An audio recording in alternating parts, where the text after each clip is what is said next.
hear a number of different recordings, and you will have to answer questions on what you hear. There will be time for you to read the instructions and questions, and you will have a chance to check your work. All the recordings will be played once only.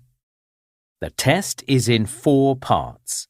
At the end of the test, you will be given 10 minutes to transfer your answers to an answer sheet. Now turn to part 1. You will hear a conversation between a clerk from a moving company and a woman who wants to relocate to the United States. First, you have some time to look at questions 1 to 6.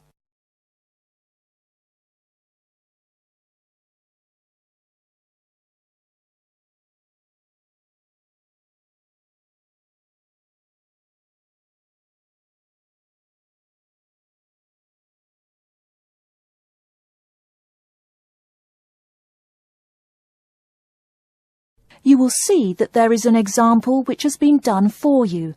On this occasion only, the conversation relating to this will be played first. Good morning, ma'am, and welcome to Australia's moving experience. How can I help you? Well, I hope you can help me. I'm so up in the air right now. Just calm down now. Let me guess. You're moving and it has you a little confused. That's it exactly.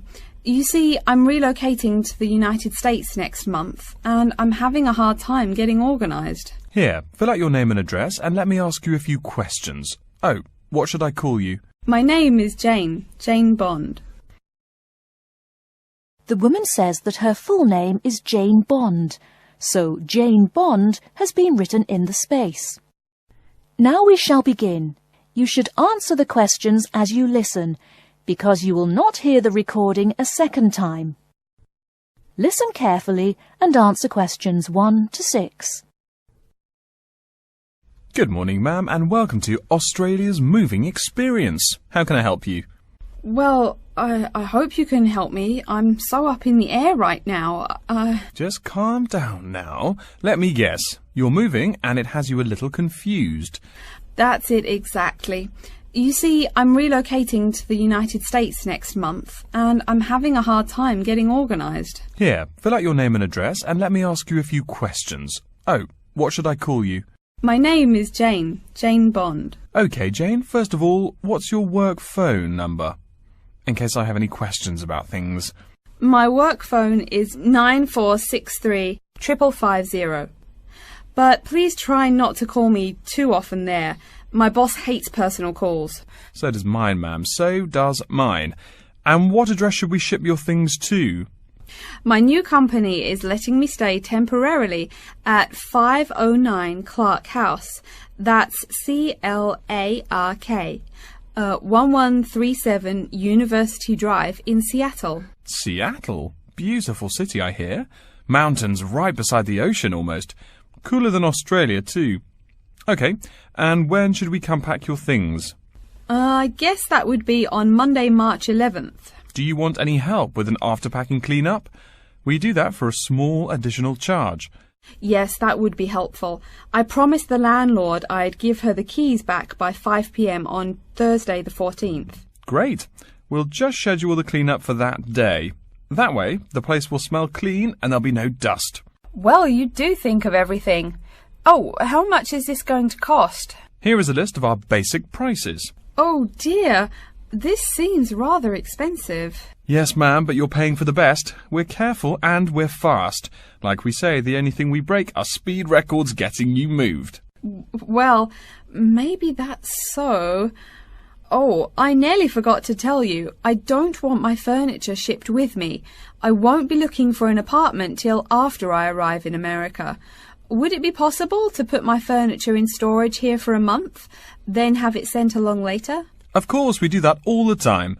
A couple of other things. Here at A Moving Experience, we try to pack your things logically. We don't just throw stuff in boxes. Before you hear the rest of the conversation, you have some time to look at questions 7 to 10.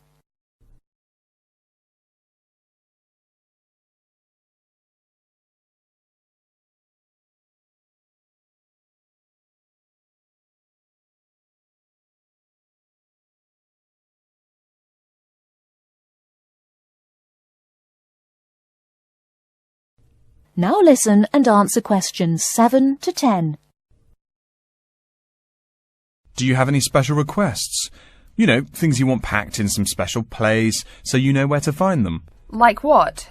Oh, I don't know. Things like dishes, maybe. Not to be rude, but you look like a lady who likes to eat. Ah, yes, I need my dishes and things where I can find them quickly. Great. We'll put those dishes and cutlery in what we call the emergency pack. Can you think of anything else? I do have an antique tea kettle my great-grandmother gave my mother. I wouldn't want to lose that. So I guess you'd better put that in storage with the furniture. Grandma's tea kettle with the furniture. Got it. Say, how about things like your alarm clock? You don't want to miss your plane on the big day, right? Well, you certainly think of everything. Yes, that's right. I'll also need my alarm clock where I can find it. Fine, we'll put that in your personal package. And of course, we'll give you a list of where we pack everything. So all you'll have to do on Thursday the 14th is grab your luggage on your way out the door. I couldn't help noticing the new CD player you're carrying. Is that a Samsung? Why, yes it is. One of their best. Cost me nearly $100, it did. Do you want to take special care of it? I mean, it's brand new. Take care of it, but nothing special. You can just put it in storage with the furniture. That looks like everything we need here. I guess you're all set. That was certainly quick. Thank you, young man. This has been a most moving experience. That is the end of part 1. You now have half a minute to check your answers.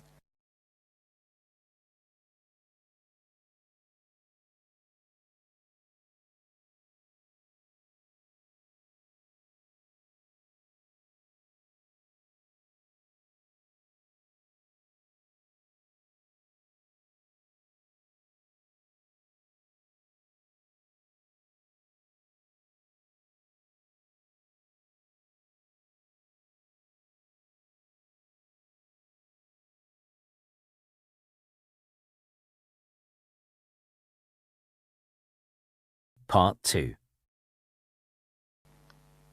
You'll hear an introduction to a conference on computer system language learning. First, you have some time to look at questions 11 to 16.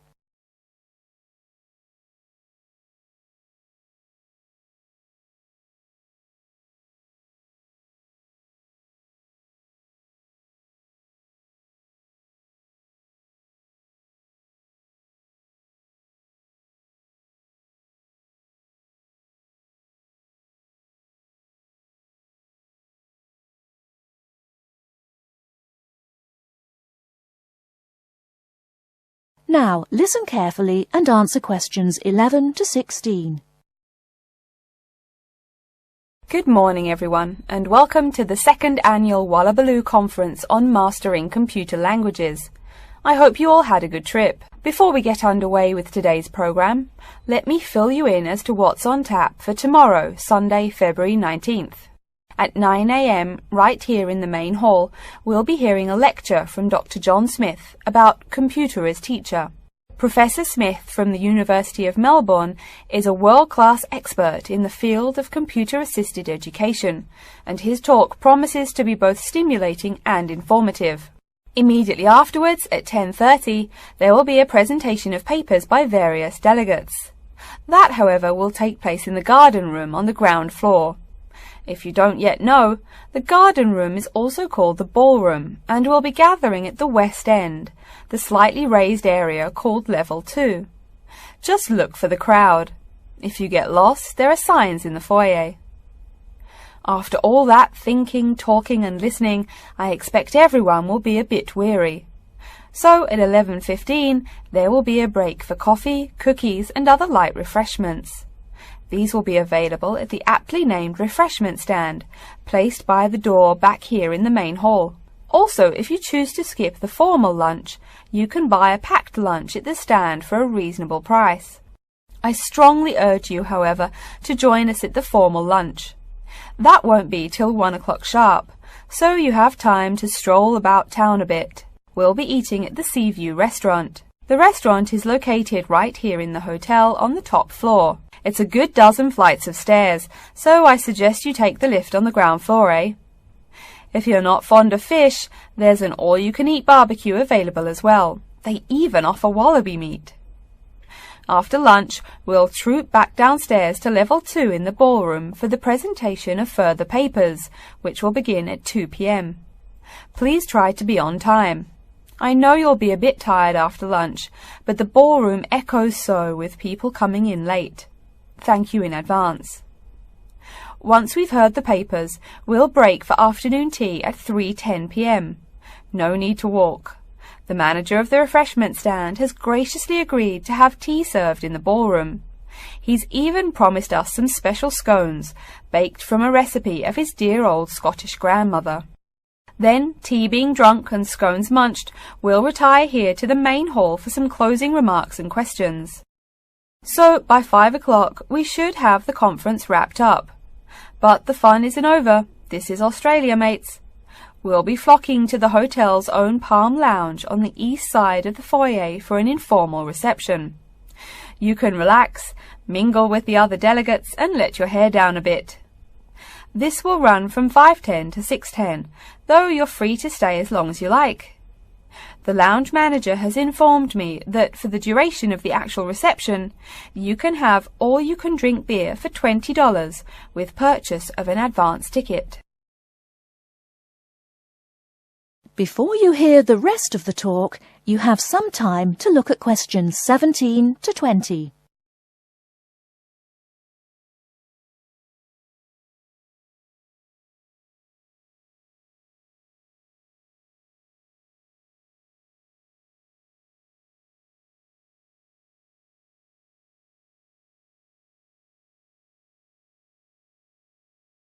Now listen and answer questions 17 to 20.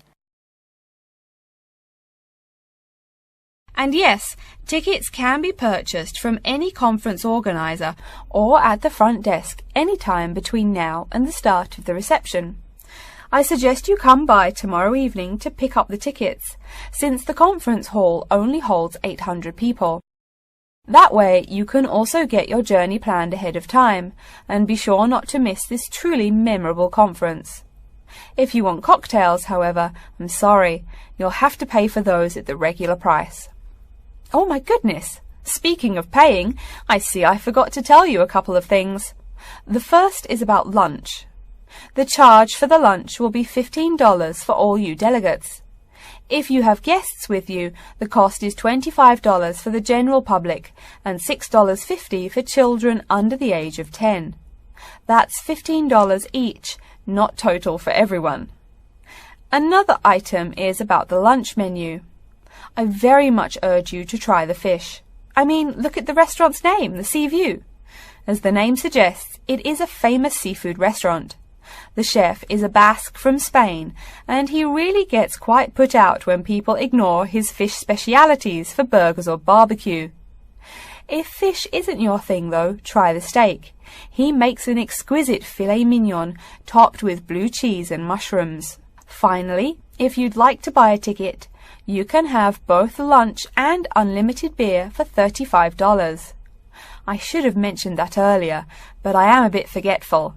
Maybe I should avoid the beer after the conference, eh?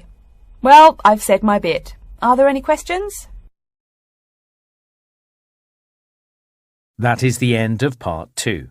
You now have half a minute to check your answers to Part 2.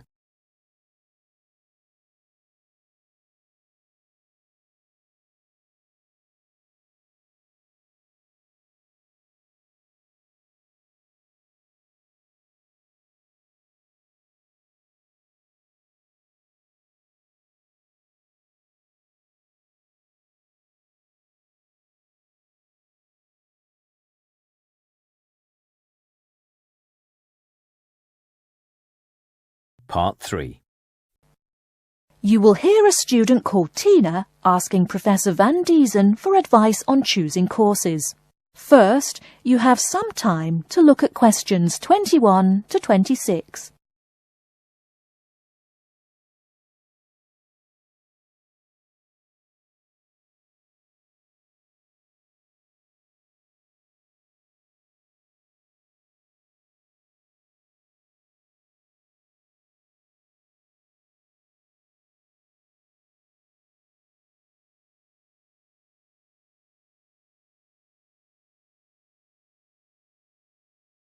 Now listen carefully and answer questions 21 to 26.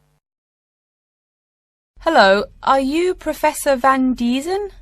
Yes, I am. And who might you be? Oh, sorry, my name is Tina. I'm a freshman here. They told me I should ask you for advice in choosing courses. Well, that's part of what I'm here for. Please come in and sit down. Now, what are your questions? I almost don't know. Everything is so confusing. Like, what is a specialized course? Oh, easy. A specialized course is one that is compulsory, meaning it's a requirement for your major, and regular, so you can't place out by taking a proficiency exam. That sounds pretty strict. Then what are all these general courses? I seem to have to take so many. Nothing to be alarmed over. These are courses open to all students and not directly related to your major. The university offers these general courses to choose so that you can become more well-rounded individuals. For example, I see you're a microbiology major, so it might be a good idea to take some literature or history courses so that you can know something besides all science. You mean these courses are like for fun? That might be one way to look at it, but don't tell the literature professor such a thing. Think of a general course as the opposite of a specified course. A specified course is one that pertains directly to your major. So, can I take any microbiology course I want? Let's see. Oh, those courses used to be open to microbiology students only. The good thing is now it's open to students on a flexible schedule, so it's not only for full-time students. So the answer is yes, if you have the instructor's permission. May I ask you why you chose microbiology? Well, I also like plain old biology too. You know, full-size animals. I might even become a veterinarian. Could I take some biology classes? Well, they are open to full-time students only, which I believe is what you are. I don't know how a freshman would get along with microbiology, though. I mean, most of the students presently looking into it are from off-campus. Off-campus? Yes, you know, people who use it in their work at hospitals, laboratories, even a police detective. Why did you choose microbiology, if I may ask? I don't think you quite answered that. Well, eventually I want to be a doctor. At least my dad tells me so. If I may say so, young lady, you seem a little uncertain. Still, I think that might be a good idea for a career. Of course, if you're thinking about being either a doctor or a vet, you should take some medical science classes before you even think of applying to med school. Great! What should I take? There is one small problem. The new medical sciences building is under construction, so there are no experimental facilities available until next year. I'm afraid you'll have to wait, but don't forget to take those courses at the first opportunity. Oh, bummer. Is there any other course you'd recommend for someone like me? Well, since you seem to like animals, have you ever thought about looking into environmental science? No, I never really thought about it before. Is it worthwhile? Quite. In fact, it's the fastest growing subject on this campus. Before you hear the rest of the talk, you have some time to look at questions 27 to 30.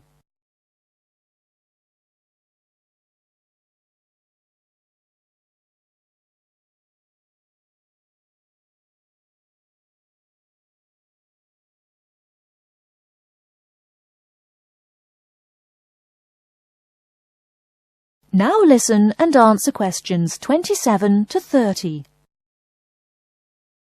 I'm sorry, I couldn't help noticing the long list of classes you've written out there. May I have a look? Oh, sure. Medical science, statistics, laboratory techniques, medicine, mathematics, computing. My, a bit of everything here. Is it too much? For your first semester, yes. What I suggest is starting out by taking the compulsory courses. Like we said before, the medical science can wait. Consider taking that in your sophomore year. I think I'd put off computing, too. I recommend to all freshmen that I talk to get the compulsory mathematics out of the way as early as possible, so take that one. It'll be one less difficult course you have to focus on when the science lab opens next year, and you have to catch up on classes like laboratory techniques. Your major also requires statistics, so you have to balance 2 math classes, and no doubt you should take that. Otherwise, get your required medicine course out of the way by taking something theory-based. Oh, of course, and your environmental science class, if you're interested. The others can wait, though I think computing is definitely a good idea, even though it's not required.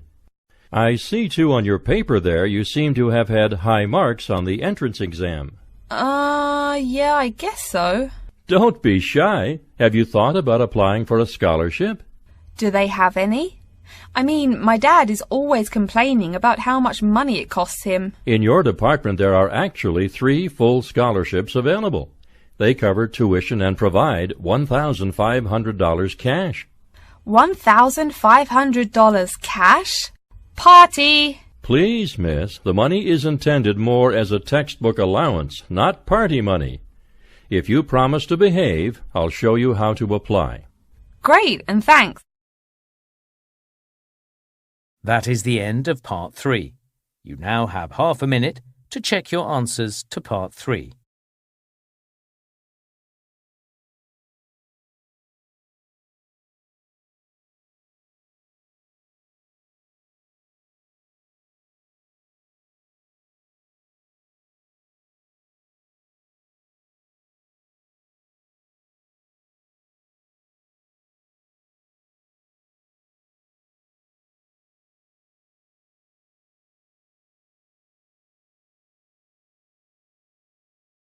Listening, Part 4. You will hear a lecture about how to choose flooring materials. First, you have some time to look at questions 31 to 40.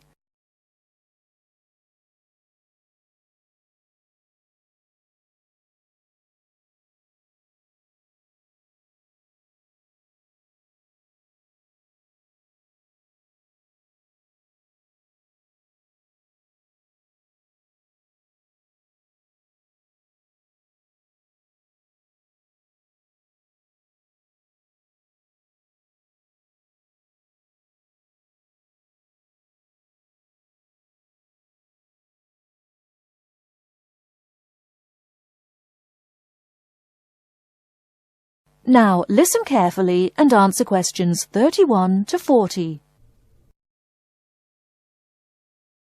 We've been talking about choosing building materials in the last week. Now, a great many factors influence the choice of building materials. You can't make a house of cards, right? And people who live in glass houses and all that. Anyhow, today I'd like to say a few words about flooring. Some artificial materials can be used, like plastic for instance, which offer mixed blessings when used as a flooring surface. On the one hand, plastic is cheaper than nearly any other alternative, short of bare ground. Plastic also does not warp like wood. On the other hand, the best that can be said about plastic is that it looks like wood or stone. However, it cannot replace the real materials. As I have mentioned, I'm fixing up a new house. The decorator my wife hired told me plastic does a great job of looking exactly like plastic. Besides, it scratches easily, fades or discolors, and starts cracking within a year or two. So, if you're fitting out a sleazy hotel or plan to live in a trailer park, go with the plastic. Really though, for all intents and purposes, this leaves us with wood or stone as choices for flooring. Stone and wood are alike in at least one respect. Both go through processing before they can be put to use. Since few of us cut our own lumber or quarry our own stone, this is not perhaps a pressing concern. Still, do-it-yourselfers would do well to remember to buy only properly seasoned wood. Unseasoned wood warps, and a warped floor quickly becomes firewood, and its owner quickly becomes poorer. Likewise, except for dull-hued materials like slate or sandstone, most stone floors are polished before installation. The choice goes well beyond just wood or stone. Each type requires many further considerations. A few special remarks are called for when considering wood. For example, as always, aesthetics, personal taste and layout all play roles, as well as the type of house or room. Oh, and certainly don't forget the cost. When it comes to cost, a rule of thumb is that the softer and less exotic the wood, the lower the cost. In the US, for instance, pine is both ubiquitous and cheap. Mahogany is imported and exorbitantly expensive. If you're on any kind of budget when remodeling, it's really helpful to remember to go for the softer woods. Aside from cost, there are still lots of different factors that are important in choosing the best flooring for the job. Continuing with the example of wood, one must consider the effects of each type of wood on the mood of the room. When selecting the best wood to use, particular attention needs to be paid to its grain patterns, texture, and colour. In rooms where relaxation or deep thought is the aim, say bedrooms or the study, dark, strong-grained woods are the rule. Here, the grain ought to match the furniture for a feeling of homogeneity. In rooms where activity and motion are typical, the dining room or living room, lighter, finer-grained lumber is more suitable. In such a setting, the wood grain might be useful in offering a contrast to the furniture. This leads to a feel of subconscious excitement in keeping with the room's function. In either case, though, consult a decorator. It is a decorator's job to know what materials to use to fit the function of the room. Though some things about putting together a room are subjective and based on one's individual taste, materials appropriate to a room's function are much more straightforward. A decorator takes the needs of the customer and uses a mathematical formula rather than subjective words. Since feelings vary from person to person, verbal descriptions of wood types tend to be ambiguous. You want the wood you select, not something approximate. And if you do decide to do it yourself, remember that all wood must be treated with preservatives to enhance its appearance and preserve its natural beauty. In the case of stone, or quarry tile, as flat-cut flooring stone is properly called, a new set of considerations must be weighed up. Simple colour aside, the degree of reflection must be kept in mind. This is called the reflectance rate, which is expressed in a number between 0.0 and 1.0, depending on the amount of light it reflects. At one end of the scale is polished silver. At a rating of 1.0, this shiny surface reflects nearly all of the light directed at it. Numbers closer to 0 describe materials that absorb more light. Moving down the scale a bit, we see that plastic that has been painted white has a rate of 0.8, which makes sense. We know that the colour white reflects all other colour, while black absorbs all colour, and plastic itself is a relatively reflective material. Materials that are denser and darker have reflectance rates much closer to 0. The quarry tile I mentioned a while ago has a rate of 0.1. As you may know, quarry tile is generally dark brown and made from clay, so it is quite dense. Of course, there is considerable variation among types of quarry tile because of the hue or treatment of the clay during its creation. Does anyone have any guesses as to what material may have a rate of almost 0.0? We can guess most of these materials are black in colour, but plastic, wood and even stone reflect some light. One material with a rate of almost 0.0 is black velvet. The texture produces almost no shine at all. Carrara marble, despite its white hue, is actually lower in reflectivity than black onyx. In any case, the fact that tiles vary somewhat should not be forgotten. A highly reflective floor would not be suitable in a library. It would be indispensable in a ballroom, should your home be large enough to feature one. Again, a rule of thumb is that light means lively. Since form and material follow function, one should only use the more reflective materials in rooms where the cultivation and expression of energy is important. Bear in mind, too, that most types of stone cost more than all but the rarest of wood. Of course, there is no reason why some rooms of a house should not feature wood floors or other stone tiles. You can even mix the two. A room with wood panels on the walls can have a beautiful stone floor. My bedroom has white birch walls and a light blue slate floor. The place looks like a Russian hunting lodge. Remember though, go with what feels right for you.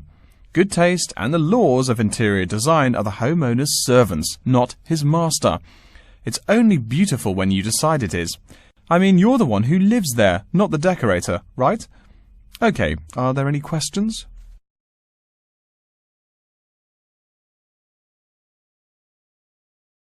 That is the end of Part 4. You now have 1 minute to check your answers to Part 4.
That is the end of the listening test.